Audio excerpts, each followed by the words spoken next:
So Takashi Iizuka, the head of Sonic team, was recently interviewed by GameInformer. Iizuka was asked a lot of questions about the custom character in Sonic Forces and how it related to multiple playstyles in previous Sonic games. There's a lot of good info here about Sonic's gameplay over the years, and I definitely encourage you guys to give this interview a read. The link will be in the description. But today, we're going to be talking about one specific part of the interview, and that is the part where Iizuka described Sonic Team's stance on other playable characters and other playstyles. Now before I get into the interview question, I need to clarify the difference between different playable characters and different playstyles. So other or different playable characters is just simply playing as another character that visually isn't Sonic. For example, Shadow in SA2 is another playable character. The Werehog is technically still Sonic. Classic Sonic is technically still Sonic. So those are not other playable characters. Other playstyles means gameplay where the character does not play like Sonic does in that game. So if we take the SA2 example from before, while Shadow is another playable character, he is not a different or other playstyle, as he controls almost identically to Sonic, and his stages have the same kind of level design as Sonic stages in SA2. The only difference is he lacks certain upgrades that Sonic has, for example the bounce bracelet. A good example of a different playstyle would be the Werehog. While he technically is not another character as he is Sonic, he controls completely differently to daytime Sonic in Unleashed. I mean, he has no boost, his arms stretch, and his arm stretching is used for huge amounts of combat in the stages. While both the Werehog and daytime Sonic had platforming and went from A to B, the playstyle is radically different. The Werehog is much slower, has more platforming and more enemies, and stuff that daytime Sonic generally didn't do. Now if you know the franchise, you know other playstyles is a very polarizing topic, as some people love them and some people just downright hate them. I conducted a poll on Twitter to see what Sonic fans' stance was on other playable characters, and while it got over 200 votes, it's obviously not representative of the entire fan base, and obviously no critics answered this poll, so take this with multiple pinches of salt. But overall, it seems like a lot of people are on board with unique playstyles that don't play like Sonic, although there were a good chunk of people that said other characters are only fine so long as they play like Sonic. Less than 10% of people said there should be no other playable characters at all, even if they play just like Sonic. So based off this data, we can pretty much say that almost nobody has a problem with the other characters themselves visually. So multiple different playable characters isn't the issue here. The issue is multiple playstyles that don't play like Sonic. The problem with the poll I made is that there is some debate as to when a playstyle is considered unique or different versus when a playstyle is considered to be just like Sonic. I mean, aside from SA2 Shadow, surely there's some other characters that are clearly not different from Sonic in the corresponding game, right? For example, Shadow controls the same as Sonic in Sonic Heroes, but then again, does more enemies and longer stages mean that Team Dark are an entirely new playstyle to Team Sonic? Or are they just a variant of the same playstyle? I mean, all the teams in Heroes control fairly similarly, but there are very noticeable differences in the level design, level length, and objectives, as Team Chaotix has missions. Where is the line when a playstyle is considered a different playstyle to Sonic? What about Shadow in 06? Like Sonic in 06, he goes from A to B with a similar speed,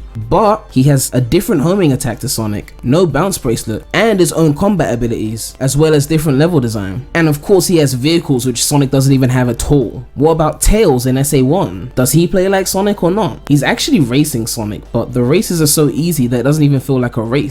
Tails does control similarly to Sonic in SA1, he's fast, but he has flight and no spin dash, but very similar level design, just more stripped down than Sonic stages. Maybe we need some kind of percentage similarity to make this clearer. So Shadow's gameplay in SA2 could be 95% or more similar to Sonic in SA2, whereas Big the Cat would be like 5 or 10% similar to Sonic in SA1. I mean, Big can't even run, he just walks, and he has completely different objectives as he's fishing for a frog. Tails in SA1 might be, say, maybe 80-85% similar to Sonic in SA1, whereas Shadow in 06 may only be 70-75% similar to Sonic in 06. I mean, these numbers are all up for debate. It depends on how you play the stages and how you interpret the gameplay. But let's get into this Iizuka interview. GameInformer asked Iizuka this question. In a lot of Sonic games, we play as side characters like Knuckles, Tails, Amy. in addition to Sonic. Sonic Forces seems more focused on modern Sonic and classic Sonic. Were you worried that introducing custom characters would distract from that focus? Iizuka then says, for a lot of the other games in the whole history of Sonic the Hedgehog, they kinda made a mistake here. It's supposed to say when we wanted to introduce playing as Knuckles or playing as Tails or some other character. We wanted to make it a new kind of gameplay experience to keep things fun and bring some variety, so you're not just doing the same thing with a different looking character. We wanted it to feel like a different character. As we were doing that, we realized a lot of the fans enjoyed some of the gameplay variety, but they still really wanted to play as Sonic. They'd always say, this game's great, but I just wanted to play as Sonic instead of these other characters. Or for Sonic Unleashed, it was always, I really love the Sonic running stages, and the Werehog's cool, but I really wanted the Sonic running stages. The team was aware that all the variety we were bringing to the fans, some people like it and some people don't like it. There's always this mix of, it's cool and it's not cool. And we wanted to make sure we were bringing something that people were going to enjoy. Starting with Sonic Colors, we started bringing the focus back to Sonic and putting all the gameplay focus onto Sonic the Hedgehog in the traditional modern Sonic kind of running gameplay. With this new game, we realized we wanted to bring this create your own character, have them play in the game, and we wanted to be different from how Sonic felt, but not so different that people are going to start getting upset that they're not doing what they want to be doing. So we gave the character a Wispin, which is the new variety of gameplay that's something fun that Sonic can't do, and something fun that players can become good and skilled at, but we still wanted to keep the core feeling of running as Sonic and jumping as Sonic and playing as Sonic with this original character. In order to do so, we focused on high speed running, and we wanted to make sure your original character still has the feeling of Sonic and all of the fun that you get when you play as Sonic, while still giving them a wisp on, so they get to still be a different character and have a different kind of gameplay style. It's kind of a merging of all the fun things of Sonic with the variety of a different character without going to the extreme of not having the Sonic elements or not having the variety. We weren't concerned with the original character because we knew we were going to deliver something that people who just like playing as Sonic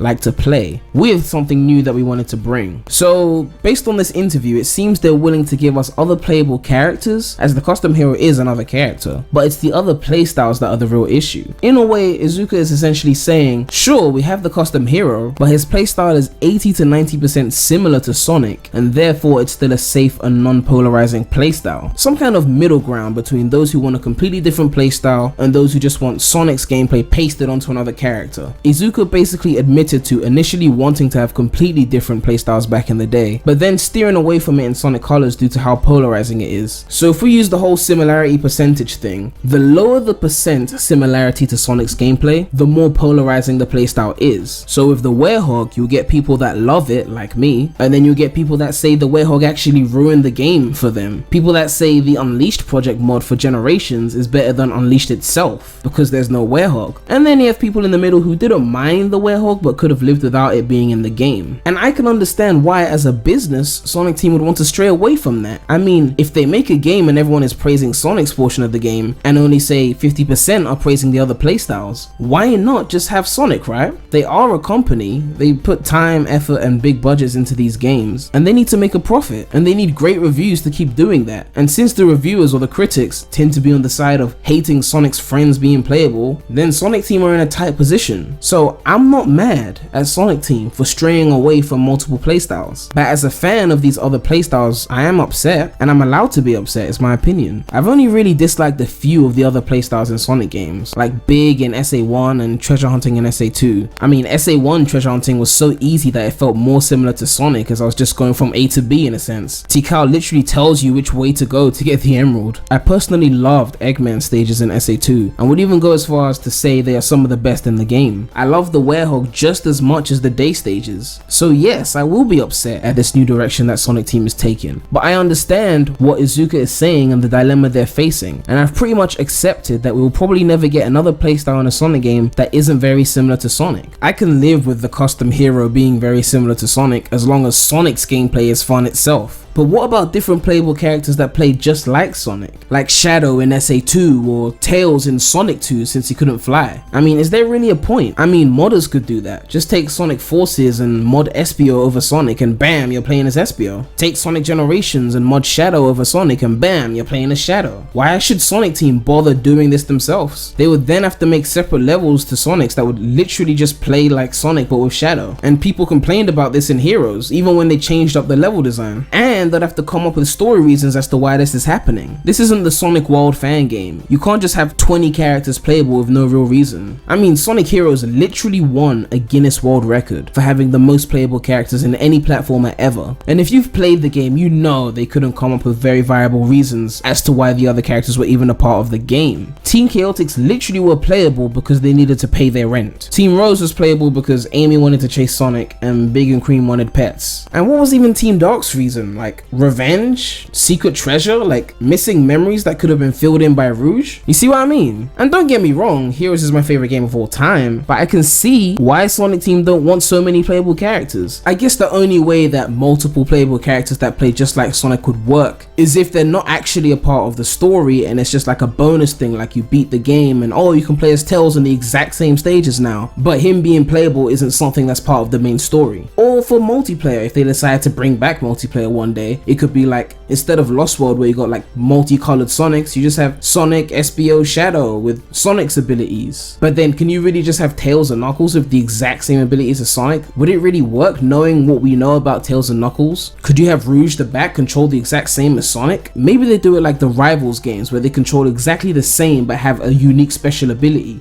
I don't know, maybe 1 or 2 additional playable characters like 06. I mean, technically you had the Amigos, but there were only 3 main stories. Story-wise, it made sense. Sonic fights Eggman, Shadow fights Mephiles, and Silver fights Iblis. But what if every playable character in 06 had their own separate story and full stages like SA1? That would have been 9 stories. Imagine the amount of repeated cutscenes. It would literally feel so redundant. And because 6 of those playable characters didn't even get that much playtime, it's a lot of effort that's put into making these characters that you only play as for like 5 minutes in the entire game. Like how much time did you really spend playing as Knuckles in 06? But they had to code all that. Based on what I've heard, the most disliked other playstyles in the franchise are the Werehog, treasure hunting, mech shooting, and fishing. These are all playstyles that are less than 50% similar to Sonic's gameplay in their respective games. And I think it's time to say goodbye to that, because based on what Iizuka is saying, it's likely to never happen again. Some people are saying we don't even truly know what modern Sonic is, and we should wait for them to establish modern Sonic's gameplay fully before we worry about other characters. And I understand where they're coming from, but even still, if we do get to that point where modern Sonic's gameplay is established, after what Iizuka said, I don't see radically different playstyles ever coming back. Sure, we may get Tails playable again in the main series. I mean, look at Sonic Mania and Sonic 3 and Knuckles. Tails and Knuckles control similarly enough to Sonic that they can all run through the exact same stages. And Tails and Knuckles were optional. Who can hate that? If treasure hunting was optional in SA2, maybe it wouldn't get as much hate. Then the people that like it can play it, and the people that don't can avoid it. But then again, why would Sonic Team waste so much time and effort on a gameplay style that only 50% of the players are gonna play, when they could be spending that time on a gameplay style that everyone is going to play? Of course they're gonna force you to play the other teams and heroes to get the good ending, or else what's the point of having them there? They spent time and money working on those other 3 teams, so they want them to get played, right? So they're either there for everyone to play, or they're not there at all. And I think it's time to face that reality that every playstyle from here on out will be Sonic or some kind of Sonic clone. So for those of you guys like me who love other playstyles, what are we supposed to do? We've been given the short end of the stick here, while everyone else is rejoicing at the fact that they don't have to play as the Werehog anymore, or some other wacky interesting playstyle, so they have nothing to worry about. But for us, multiple playstyle lovers, we need a solution. Of course I'm gonna replay my favorite Sonic games from the past over and over again, and still enjoy the new games, don't get it twisted, but it's gonna be way harder for me to rank a new Sonic game above my current top 5 Sonic games. The only Sonic game in my top 5 with no radically different playstyle is Sonic Rush, as Blaze controls very similarly to Sonic and has the exact same stages. Some people are saying you can get these kinds of radical gameplay styles in non-Sonic games, and to some extent that is true. As someone who loves the Werehog, I had a ton of fun playing Sleeping Dogs, which is a combat heavy game, but at the same time, it's not exactly the same as the gameplay that Sonic Team came up with in 2008. I mean, playing Lego is definitely not the same as playing as Knuckles in SA2, let's be real. Am I wrong for wanting to have that same gameplay with the Sonic characters that I know and love? I don't think so, but I guess I am wrong because Sonic Team have decided to move on from that and I'm getting left behind. Oh well, I guess I'll go and play some Sonic Heroes now. After all, it did win that world record for the most playable characters in a platform game. Or maybe I'll go and play some 06, the Sonic game with the most unique playstyles. I don't know. Let me know what you guys think about this Iizuka interview, and let me know how you guys feel about multiple different playstyles in Sonic games. But yeah man,